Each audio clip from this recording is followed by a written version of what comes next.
တောသူမလေးတယောက်ဟာလမ်းဘေးမှာရက်နေတော့အဖွားအိုတယောက်ကအမိုက်ပုံးထဲမှာတစ်ခုခုကိုမှွေနှောက်ရှာဖွေနေတာကိုမြင်လိုက်ရပါတယ်။သူမဟာအဖွားအိုကိုတောင်းရမ်းစားတောက်သူလို့အထင်မှားပြီးတနာသွားတာကြောင့်ကောင်းကောင်းမွန်မွန်ကြွေးမွေးပြုစုခဲ့ပါတယ်။သူမမသိတာကတော့ထိုဖွားအိုဟာသူမရဲ့စိတ်ထားကိုချက်ချင်းပဲသဘောကျသွားပြီးသူ့ရဲ့မြေးဖြစ်သူနဲ့လက်ထပ်ပေးဖို့ချက်ချင်းဆုံးဖြတ်လိုက်တာပါပဲ။ဒါကြောင့်သူတို့နှစ်ဦးကိုဖူးစာဆောင်ပေးဖို့အတွက်အဖွားအိုဟာနောက်တနေ့မနေ့စောစောမှာပဲသူမကိုအင်ကြီးအိမ်ကောင်းစီဖိတ်ကြားလိုက်ပါတယ်။မိန်းကလေးငယ်လေးဟာဒီလောက်ကြီးမားတဲ့အင်ကြီးကိုပထမဆုံးအကြိမ်မြင်ဘူးတာကြောင့်လုံးဝကိုမှင်သက်အံ့ဩသွားရပါတယ်။အဲ့ဒီတော့မှသူမရှိကအဖွားအိုဟာတာမန်လူတယောက်မဟုတ်မှန်းသဘောပေါက်သွားပါတော့တယ်။ဒီလောက်ချမ်းသာတဲ့သူကဘာလို့ဒီလောက်ချွေတာနေရတာလဲလို့သူမကစဝေးစဝါနဲ့မေးတဲ့အခါမှာတော့အဖွားအိုကသူ့မြေးလက်ထပ်ဖို့အတွက်ပိုက်ဆံစုနေတာလို့ပြန်ဖြေတာကြောင့်သူမအံ့အားသင့်သွားရပါတယ်။အဖွားအိုကဒေါ်လာတန်း100တောင်စုမိထားပြီဆိုတာသိလိုက်ရတဲ့အခါမိန်းကလေးဟာကြောင်အံ့သွားပါတယ်။အဲ့ဒီအချိန်မှာပဲအဖွားအိုဟာမိန်းကလေးရဲ့လက်ထဲကမုံလာဦးနီကိုတတိထားမိသွားပါတယ်။ဒါဟာသူမအတွက်လက်ဆောင်ဖြစ်ပြင်ဆင်လာတာမှန်းသိသွားတဲ့အခါအဖွားအိုကအယံဝမ်းသာသွားပြီးသူမမှလည်းမိန်းကလေးအတွက်လက်ဆောင်ရှိတယ်လို့ဆိုပါတယ်။အစေခံတွေဟာဈေးကြီးတဲ့အသုံးအဆောင်ပစ္စည်းပုံကြီးကိုတွန်းလဲနဲ့ယူလာပေးပြီးမိန်းကလေးကိုစိတ်ကြိုက်ရေးခိုင်းပါတယ်။ဒါပေမဲ့ကတ်ထားတဲ့ဈေးနှုန်းတွေကိုမြင်လိုက်ရတဲ့အခါသူမလန့်သွားပြီးအဖွားအိုရဲ့စေတနာကိုချက်ချင်းညှင်းဆိုပါတော့တယ်။ဒီလက်ဆောင်တွေကအ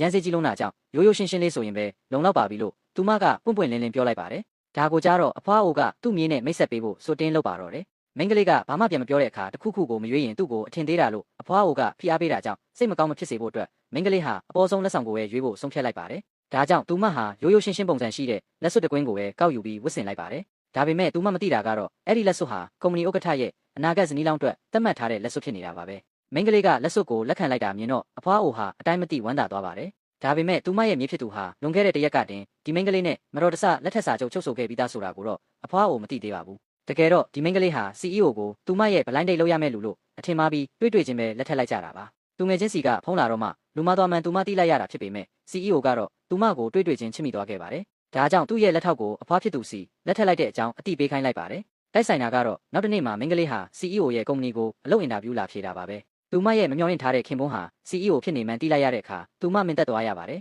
။ CEO ကသူမအလုပ်လာလျှောက်တာတီးတော့အဆင်ပြေအောင်စီစဉ်ပေးဖို့ဘယ်ရာထူးအတွက်လျှောက်တာလဲလို့မေးပါတယ်။ဒါပေမဲ့မိန်းကလေးကတော့သူမဟာတန်ရှင်းရေးဝန်ထမ်းရာထူးအတွက်လျှောက်ထားတာမို့အဆက်ကွဲမှာဆိုပြီးမပြောပြခဲ့ပါဘူး။အလုပ်ဆောင်ဝင်တဲ့ပထမဆုံးနေ့မှာတင်သူမဟာကြီးကြပ်ရေးမှုရဲ့အနိုင်ကျင့်ခြင်းကိုခံရပါတယ်။ချမ်းပြင်တစ်ခုလုံးကိုတန်ရှင်းရေးလုပ်ဖို့နဲ့တခြားဝန်ထမ်းတွေကိုကူညီဖို့ခိုင်းစေခံရပါတယ်။အခြားရေးချယ်စရာမရှိတဲ့သူမဟာစာရက်စာတမ်းတွေကူထုတ်ပေးလိုက်ကော်ဖီဖြော်ပေးလိုက်နဲ့အလုပ်ရှုပ်နေရပါတယ်။အဲ့ဒီအချိန်မှာကြီးကြပ်ရေးမှုက CEO လာတာကိုမြင်လိုက်တာကြောင့်မိန်းကလေးကိုတမင်တိုက်လိုက်ပါတယ်။သူမရဲ့လက်ထဲကကော်ဖီတွေဟာ CEO ပေါ်ကိုဖိတ်ကြလူနီးပါးဖြစ်သွားပါတယ်။ CEO ဟာပြဿနာရှာတဲ့သူတွေကိုမုန်းတိတက်တာကြောင့်လူတိုင်းကဒီမိန်းကလေးတော့သွားပြီလို့ထင်နေကြပါတယ်။ကြီးကြပ်ရေးမှုကမိန်းကလေးကိုစတင်စုပူချိန်မောင်းပါတော့တယ်။မိန်းကလေးကရှင်းပြဖို့စူးစမ်းပေမဲ့အဟန့်တားခံလိုက်ရပြီးကြီးကြပ်ရေးမှုက CEO စီမှာသူမကိုအလုပ်ထုတ်ဖို့တိုင်တော့ပါတော့တယ်။ဒါပေမဲ့နောက်တစ်စက္ကန့်မှာပဲ CEO ဟာသူ့ရဲ့အပေါ်အင်ဂျီကိုချုပ်ပြီးမိန်းကလေးရဲ့ပခုံးပေါ်ကိုခြုံပေးလိုက်ပါတယ်။ဒီမြင်ကွင်းကိုကြည့်ပြီးရှိနေတဲ့လူတိုင်းအံ့ဩသွားကြပါတယ်။ဒီမိန်းကလေးရဲ့အဆင့်တန်းဟာမယိုးရှင်းမှန်သူတို့သဘောပေါက်သွားကြပါတယ်။အလုပ်ဖော်တွေဟာလည်းသူမစီခိုင်းထားတဲ့အလုပ်တွေကိုအလျင်မြန်ပြန်ယူသွားကြပါတော့တယ်။ CEO ဟာလူတိုင်းရဲ့ထူးဆန်းတဲ့အကြည့်တွေက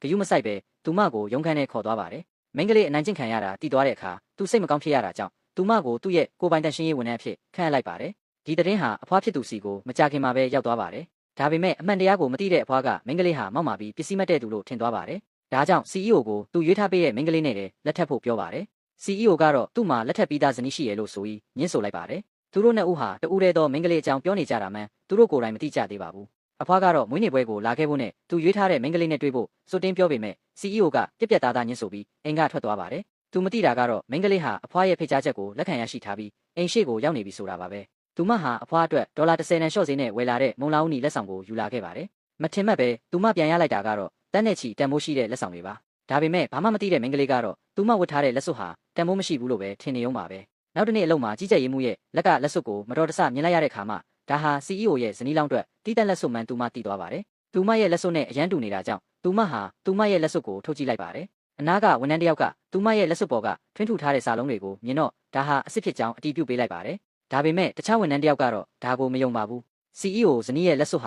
ာဘလို့လောက်တန်ရှင်းရေးဝန်ထမ်းလက်ထဲရောက်နေမှာလဲ။သူမဟာမိန်းကလေးကိုအတုဝတ်ထားတယ်လို့ဆွဆွဲပြီးကြီးကြပ်ရေးမှုရဲ့လက်စွပ်ကိုချုပ်ကနှိုင်းရှင်ကြည့်လိုက်ပါတယ်။ဒါပေမဲ့ကြီးကြပ်ရေးမှုရဲ့လက်စွပ်ပေါ်မှာဘာသာသားမှမရှိတာကိုတွေ့လိုက်ရတဲ့အခါအားလုံးမင်သက်သွားကြပါတယ်။ဒါပေမဲ့ကြီးကြပ်ရေးမှုရဲ့လက်စွပ်ဟာအဖွားကိုယ်တိုင်ပေးထားတာလို့သိထားကြတာကြောင့်မိန်းကလေးရဲ့လက်စွပ်ဟာအတူပဲဖြစ်ရမယ်လို့အားလုံးကယုံကြည်နေကြတော့မှာပဲ။လူတိုင်းကသူမကိုယုံကြည်နေတာမြင်တော့ကြီးကြပ်ရေးမှုဟာမိန်းကလေးရဲ့လက်စွပ်ဟာအတူဖြစ်ကြောင်းလူပုံလယ်မှာကြေညာလိုက်ပါတယ်။သူမဟာမိန်းကလေးကိုအတူခိုးတဲ့သူလို့လောင်ပြောင်ပြီးသူမရှိသမျှအကုန်လိုက်လုပ်နေတယ်လို့ကဲ့ရဲ့ပါတယ်။မိန်းကလေးကတော့သူမရဲ့စကားတွေကိုဂရုမစိုက်ပါဘူး။သူမဘလို့ပဲရှင်းပြပါစေဘယ်သူမှမယုံကြပါဘူး။တကယ်တော့ဒီလက်စွပ်ဟာတန်းတရာတန်းနဲ့ကြောင်မြရတနာနဲ့ပြုတ်လုပ်ထားတာဖြစ်လို့ဒီလိုတော့သူမလေးက အတုလုံနိုင်စရာအကြောင်းမရှိပါဘူးအဲ့ဒီတော့မှမိန်းကလေးဟာသူမရေးခဲ့တဲ့လက်စွပ်ဟာတန်ဖိုးမဖြတ်နိုင်မှန်းသိသွားပါတော့တယ်မိန်းကလေးဟာလက်စွပ်ရဲ့တန်ဖိုးကိုတော့မသိတာမြင်တော့ကြီးကြပ်ရေးမှုကဒါဟာအတုဆိုတာပိုသေးချသွားပြီးသူမကိုလိမ်လည်မှုနဲ့တိုင်မယ်လို့ဆိုပါတယ်မိန်းကလေးကတော့ဂုံမမောက်ပဲလက်စွပ်ကိုအဖွားစီပြန်ပေးဖို့သာစဉ်းစားနေပါတယ်သူမထွက်သွားဖို့ပြင်တဲ့အခါအလုပ်ဖော်တွေကဝိုင်းထားကြပါတယ်တယောက်ဆိုရင်သူမရဲ့အလုပ်နဲ့ယဉ်ပြီးဒီမိန်းကလေးဟာလိမ်လည်သူဖြစ်ကြောင်းကြိမ်ဆိုပြီး